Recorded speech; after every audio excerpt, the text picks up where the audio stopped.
Hey all, to whoever is watching these videos, this is a little video essay on basically what's happened since, you can ignore this date right here by the way, on what's happened since I've started the carnivore diet.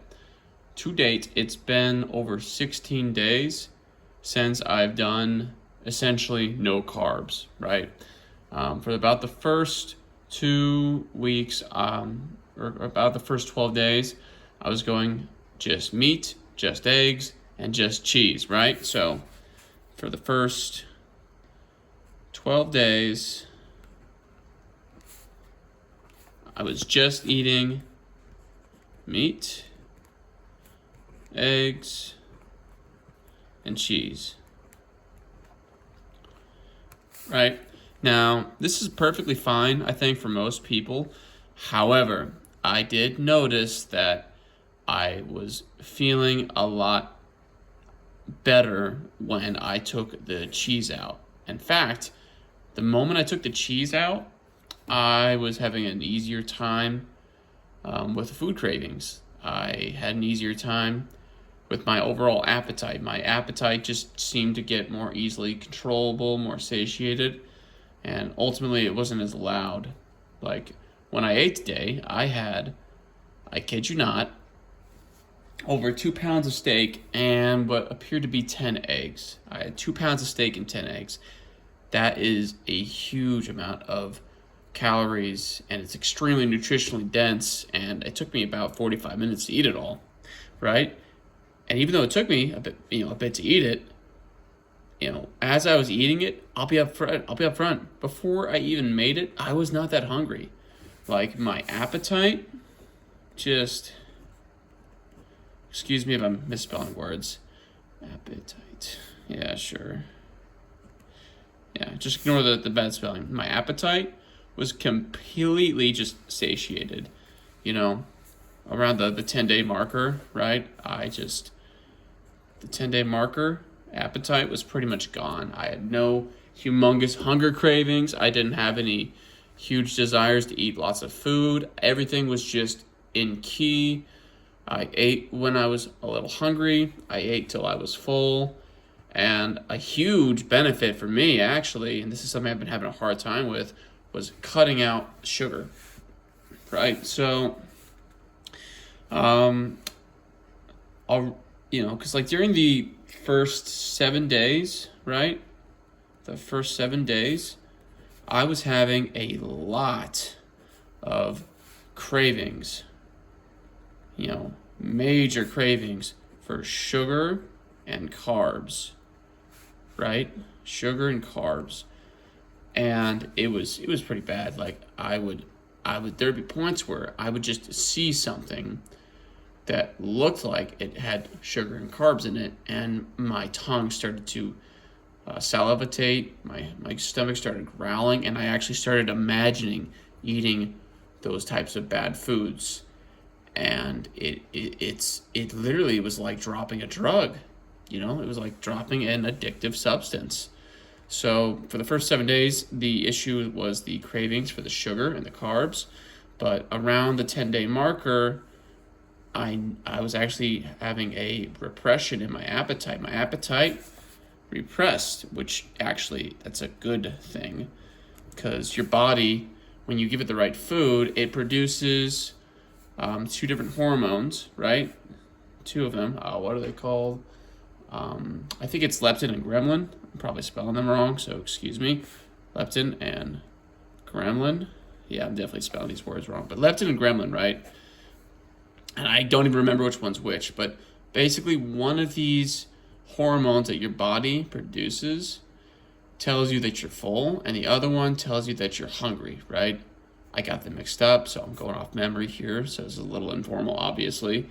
But when I removed all of the sugar, all of the carbs, which come from plants for the most part, and I was just eating the meat and the eggs and the cheese, and around the 12-day marker, I removed all the cheese, I noticed a lot of repression in my appetite. And the reason there was so much repression is because I am not a emaciated individual. I can say with certainty that when I started the diet 16 total days ago, because this is day number 16, right? This is day number 16. When I started the diet 16 days ago, I was close to 200 pounds, and I am consistently at about 185 pounds. Unfortunately, I did not take a photo of my weight nor my physique prior to starting the diet. I did on the day 9 marker. I posted a video, but I have a photo, and I have a photo of my weight from day number 9. I will post that, but these are just some of the things I have noticed, throughout my time doing this diet. And it's, for one, I feel so much better. I have extremely consistent energy levels, and I like to wake up in the morning on my days off, and I'll do sprints with my dogs, outside in the country. I'll do it shirtless. I'll get lots of sun.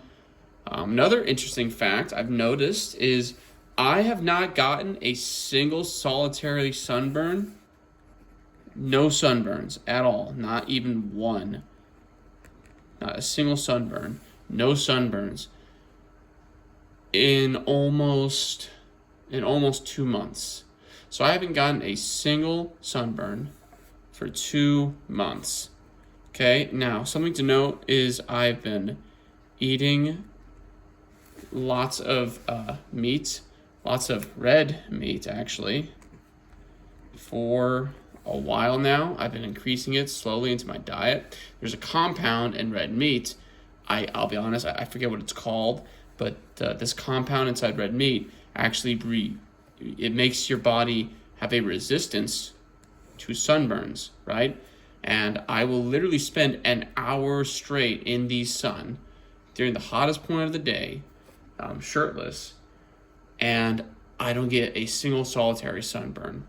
My nose is the only part of the body that gets noticeably more red, and that's just because I think it gets the overall most compound exposure to sunlight. But even my nose isn't getting burnt, and it's really interesting. That's another neat thing I've noticed about my increased intake of red meat. But we are going on 16 days of no plants, no carbs, and no sugar. And I guess you could say it's been about 4 days since I've last had cheese. I think I'm going to keep it that way just to see if I can lose even more weight, or rather more fat, from the lack of cheese. So, yeah, but we're on day 16, and I intend to do this for another 14 days, so for one whole month. I've also kept track of my weight training, right? What I noticed was that I kind of plateaued at about 155 pounds. 155 pounds on the incline bench press, right? So that's the incline bench press. 155 pounds times about 10 reps. That seemed to be my max. I just couldn't seem to break out of this plateau. And pretty much as soon as I started to really dial in on this diet where I eat lots of meat and eggs, and even when I was eating lots of cheese, I consistently was able to improve my incline bench press by about 5 pounds every 5 or 6 days.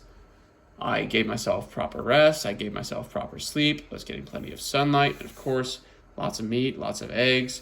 I was consuming, in terms of just macros, probably close to 220 grams of protein and probably more grams of fat every day, consistently, every day. And currently my weight's about 185 pounds, and my overall bench has gone up.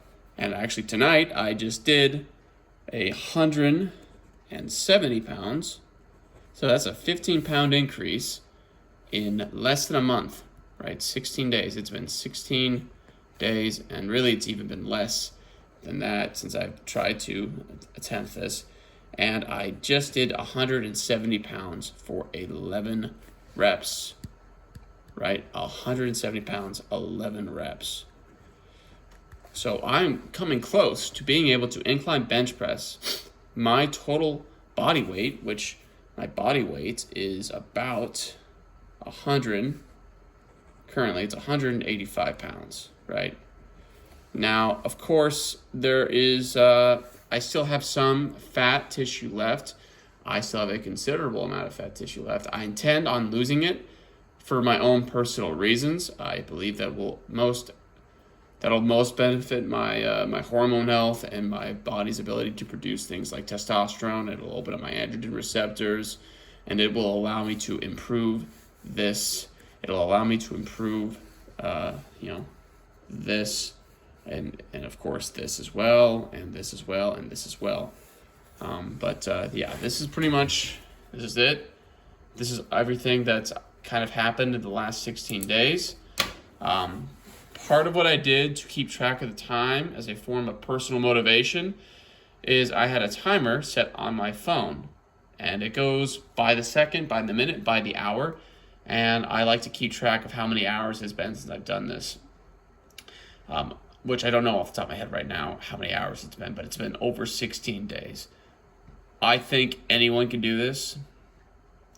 If you are a sugar or carb addict and you want to try this, absolutely do so. Just make sure that you are eating at least 3 meals a day, even if you have weight you want to lose, because you want to break the habit of having a too heavy appetite, because that heavy appetite is going to make you have cravings, and those cravings are going to be sugar and carbs, because either, which one, I forget which hormone this is, of course, but one of those hormones makes you hungry. And typically most processed carbs and sugar, right, most processed carbs and sugars increase your hunger, and they decrease your satiety, which is the opposite of what you want if you want to lose weight. So if you can fix yourself onto just eating, even just meat, eggs, and cheese, just meat, eggs, and cheese for 2 weeks even, that can fix your appetite, and that can fix your cravings for sugar and carbs, and that can, of course, fix your hunger and satiety hormones, as well as potentially in all these other things. I'm going to continue to track this, and I'm going to continue to do it in this format. I like it. It's preferable. Thank you for watching. Please feel free to like this video and subscribe it if you got anything of value, and cheers.